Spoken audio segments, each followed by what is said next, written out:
2 words. That was all Donald Trump needed this morning to signal to the entire world exactly how he intends to respond to the Supreme Court's ruling that his tariffs are unlawful. Absolute right. No careful legal analysis. No measured response to the court's reasoning. No plan to operate within the constitutional boundaries the framers deliberately built. Just absolute right. Those 2 words fired off in the middle of the night told Canada, told the judiciary, and told every allied government watching this confrontation everything they truly needed to understand about where this is headed. Mark Carney already had his counter prepared before Washington had even absorbed the first wave of reactions. There is something most commentators covering this are not pausing long enough to explain clearly. What took place overnight between Donald Trump and the Supreme Court of the United States is not just another procedural moment in a broader trade dispute. It is a genuine constitutional inflection point. A moment when the head of the world's most powerful state stared down the highest judicial authority in his own system, the very body the founders purposefully empowered to restrain exactly this sort of executive overreach, and publicly dismissed it as incompetent, humiliating, insufficiently loyal, and ultimately irrelevant because he would move forward regardless. That isn't a simple remark about trade strategy. It is a statement casting doubt on whether this president accepts that any legal limits bind him at all. Now, every government on the planet, Canada included, is making decisions based on how they interpret the answer to that question. A president willing to brush aside a Supreme Court decision with midnight social media declarations is not acting like a leader whose future moves will be shaped by the court's orders. He is acting like a leader whose future moves are restrained only by what he thinks he can get away with. Carney understands this perfectly. Ottawa has been bracing for this exact type of confrontation since the earliest days of the trade war. What Canada unveiled today is not just a sharp reply to 2 reckless words typed in the dark. It is the activation of a meticulously designed legal, diplomatic, and economic strategy built specifically for the moment when America's constitutional guardrails stop functioning as a reliable check on presidential power. Back in February, the Supreme Court held that the International Emergency Economic Powers Act, the legal hook Trump's team used to justify sweeping tariffs on multiple countries, including Canada, did not provide valid grounds for those measures. That law, passed in 1977, was crafted to deal with real national security emergencies involving hostile foreign actors. The justices concluded that using it to slap massive tariffs on allied democratic trading partners exceeded the authority Congress had granted. This wasn't some technical ruling on procedure. It was a core judgment. The president had taken an emergency instrument authorized for one purpose and wielded it for another the statute never allowed. The court's decision wiped out tariff actions that had been the centerpiece of the administration's trade enforcement strategy for months. Legal scholars very quickly pointed out that the ruling had significance far beyond its immediate trade context. It confirmed that presidential emergency economic powers do not exist in a vacuum. They are fenced in by constitutional and statutory boundaries, and the judiciary is fully prepared to enforce those boundaries. How the administration chose to respond to this setback revealed far more about its governing style than any formal trade doctrine ever published. Rather than accepting the decision as a constraint, Trump attacked the court as utterly incompetent and shameful, accused it of deliberately harming the country, and hinted that the justices had failed him personally. Then he declared that he possessed the absolute right to impose new tariffs through other legal tools. On social media, he went so far as to claim that the Supreme Court's own ruling confirmed his absolute authority to impose tariffs by alternate routes. Here's the crucial point anyone following this standoff must understand. The court said no such thing. The justices did not endorse some sweeping absolute right for the president to pursue tariffs in any other form. They concluded only that the particular emergency power he had used in this instance was abused. They did not bless other possible approaches or declare them free of limits. Trump's framing of the decision as an affirmation of his absolute right wasn't legal reasoning. It was political spin, drafted after midnight to project toughness in the wake of a judicial defeat.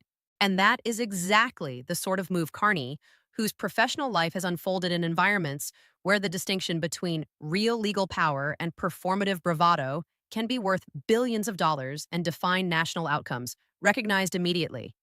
To understand what unfolds next, you have to understand the new legal terrain the Supreme Court's decision created for the administration. The core tariff authority they leaned on is gone.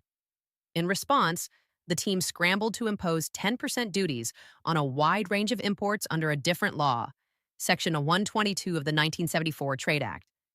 But there's a hard limit. Section 122 tariffs expire after 150 days. They run out in July. Trump vowed to raise those tariffs to 15% but hasn't acted on that threat yet. Meanwhile, U.S. officials launched several new trade investigations last week aimed at justifying longer-term tariffs under other parts of trade law. Those investigations, however, can't be rushed. They involve formal procedures, opportunities for legal challenge, and don't offer the same immediate and sweeping coverage that the emergency powers once did. In effect, the administration is trying to reconstruct in a matter of weeks a trade enforcement apparatus that originally took months to assemble under now invalidated emergency authority, this time through narrower statutes, each with its own procedural hurdles and vulnerabilities. They're racing against a July deadline, while across the table sit adversaries who spent the last 6 months studying every U.S. tariff law on the books and preparing countermoves for each one. Canada is the most prepared of those adversaries. The 150-day window opened by the Section 122 measures is a period Ottawa has been analyzing and planning around since the Supreme Court challenge first began. At 11:43 a.m. today, Mark Carney stood before reporters in Ottawa. He'd been working since the first midnight tweets. His team had been mapping the implications of the Supreme Court's decision and the White House's reaction before dawn. What he shared was not an improvised statement. It was the execution of a strategy Canada had already built for exactly the constitutional and legal conditions that last night's developments have now brought into being. He started by addressing the court's decision directly, in language any ordinary observer could understand. He pointed out that America's highest court had found the tariffs imposed on Canada exceeded the authority Congress had delegated to the president. He emphasized that this matters not because Canada needs U.S. courts to validate its own legal view. Canada's position has been consistent and rooted in its own law from the beginning, but because it confirms what Ottawa has argued since the first tariffs hit. The entire pressure campaign against Canada rested on a misreading of U.S. emergency powers that the American constitutional system has now officially rejected. Then he turned to the absolute right claim with the precision of someone who knows how real legal authority works. There is no such thing as an absolute right inside a constitutional democracy, he said. There are only powers granted by law, constitutional limits enforced by courts, treaty commitments agreed among states, and the rights of sovereign nations to defend their interests through lawful means. Canada respects all of these structures. It has operated within them from day one of this trade fight, and it will continue to do so while using every one of those structures to shield itself from whatever new tariff measures the administration attempts next, through whatever legal avenues it tries to use. Carney then laid out 3 concrete steps that together make up Canada's structured response to the altered legal landscape. First, Ottawa is expanding its portfolio of international legal challenges. Canada already had cases in motion at the World Trade Organization, under bilateral dispute resolution mechanisms, and in other global forums. Today, Carney announced that Canada is formally recording the Supreme Court's decision and its implications in the international legal record, arguing that the U.S. court's own conclusion that emergency economic powers were misapplied to friendly allies strengthens the basis for global rulings against any tariffs tied to that same rationale. Put simply, Canada is turning an American legal defeat into ammunition in the international arena, something it has been preparing to do since the case began. Second, he announced the launch of what he called Canada's Legal Transition Response Structure, a pre-designed package of economic and trade adjustments calibrated for this interim period, when U.S. tariff power hangs between the now discredited emergency framework and whatever replacement tools the administration manages to assemble. This structure includes accelerating Canada's efforts to redirect exports, speeding implementation of domestic investment incentives, and intensifying outreach to other trading partners to lock in new economic relationships while U.S. trade policy remains unstable. The logic is straightforward. The 150-day window before Section 122 expires is a period of relative U.S. weakness in enforcement. Canada intends to exploit every day of it to push forward diversification that will permanently reduce U.S. leverage. Third, Carney described an official communication sent to countries within Canada's Allied Economic Resilience Network, laying out the current legal situation, the 150-day countdown, and Ottawa's analysis of how the administration is likely to try rebuilding its tariff authority through new investigations and Section 232 national security arguments. The message encourages partners to synchronize their own legal and economic responses to any U.S. attempt to restore tariff strength. The goal is that, whichever legal road Washington chooses, it runs into a wall of coordinated, well-documented opposition. The network Canada has spent months assembling for exactly this level of joint action is now being activated with precision timing. Here's the insight Washington would prefer not to foreground. Those midnight posts, the absolute right claims, the attacks on the court, far from showing strength, reveal the actual state of the trade conflict if you know how to read them. Governments in strong positions do not attack their own Supreme Courts in the middle of the night. They don't feel compelled to shout about absolute powers that have just been narrowed. They don't scramble to rebuild enforcement tools before deadlines run out. Strong governments move with legal confidence, institutional stability, and coherent forward planning. None of that describes the administration's posture this morning. What the midnight messages really show is a president confronted with a significant legal defeat, aware that the decision has created a phase of reduced U.S. enforcement capacity, and responding not with careful adaptation, but with a performance of unshaken resolve on social media. A performance costs nothing legally. It requires no statute or treaty. It's the one instrument that doesn't need legal support to deploy. So the tweets weren't a legal strategy. They were a communication strategy designed to keep the appearance of vulnerability from hardening into genuine vulnerability before new legal structures can be put in place. Carney saw that instantly because his entire career has taken place in arenas where appearances and reality must constantly be separated. In those worlds, the difference between signaling confidence and actually having legal or financial power is often the deciding factor when massive capital and national sovereignty are on the line. Ottawa's response today was built specifically to exploit the widening gap between what Trump proclaimed after midnight and what the actual law allows in broad daylight. The 150-day clock is already running. The trade investigations launched last week will take months before they generate actionable tariff authority, if they do at all. Tariffs under Section 232 on national security grounds require findings from the Commerce Department, a process that takes time and can itself be challenged in court, potentially on logic similar to that which toppled the emergency powers.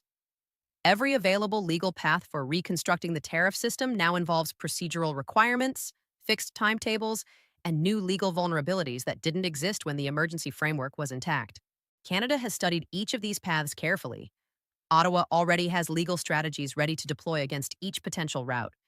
And as these weeks of U.S. weakness unfold, the economic and diplomatic relationships Canada has nurtured throughout this conflict are being strengthened. The idea is to lock in as much long-term resilience as possible before Washington can restore anything like its previous leverage. 3 broad scenarios now lie ahead. In the first, the trade probes yield Section 232 findings within about 60 days, allowing the administration to impose new, supposedly permanent tariffs on Canadian goods through a channel that usually survives judicial scrutiny. Canada then launches legal challenges against the national security justification in every available forum, domestically and internationally. The legal battle stretches across a year or more. Through that time, Canada continues diversifying its trade ties. By the time those cases are resolved, structural changes in Canada's trading relationships may have advanced so far that any surviving tariffs no longer carry the same coercive power they once did. In the second scenario, the 150 days run out before the U.S. manages to put a comparable new tariff system in place. For a time, U.S. tariff pressure on Canada is noticeably lighter. Diplomatic space opens up.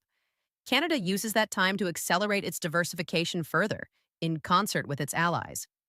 Negotiations begin at a point where Canada's economic position is stronger and the administration's legal foundation is weaker. The eventual agreement ends up significantly closer to Canada's terms than the White House ever imagined when it first initiated this pressure campaign. In the third, Trump's attacks on the Supreme Court and his insistence on absolute rights accelerate a deeper constitutional crisis inside the U.S., one that extends far beyond trade with Canada. Lawmakers from both parties, having watched the pattern of behavior, start moving to shore up congressional oversight over tariff powers. Meanwhile, allies and investors reassess the reliability of U.S. institutions more broadly. Their judgments affect not just trade, but investment decisions, alliances, and diplomatic calculations. Canada, having chosen to strengthen its own institutions throughout the conflict, emerges as a comparatively stable and predictable partner, exactly as American constitutional reliability is being questioned more intensely than at any time in recent memory. In that case, the trade war that Canada endured becomes the launching point for the most significant expansion of its global partnerships in decades. Absolute right.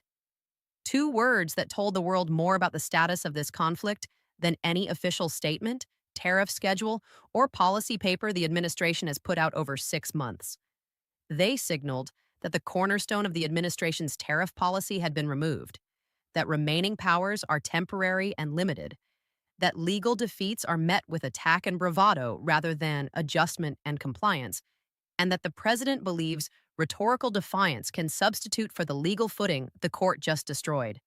Carney had his answer ready before Washington had even tuned in, not because he was reacting to a phrase, but because he was responding to what the phrase truly revealed, the precise moment when U.S. tariff authority entered a phase of real vulnerability. The moment the 150-day countdown began on the last broad tool the administration still controls. The moment Canada's months of preparation finally met the weakness it was designed to exploit. 2 words at midnight, 6 months of planning in Ottawa, 150 days on the clock, and a constitutional clash that has grown into something larger than tariffs. It is now a question of whether this president believes he is constrained by law at all. Canada already has its full answer to that question. It doesn't need a midnight post to express it.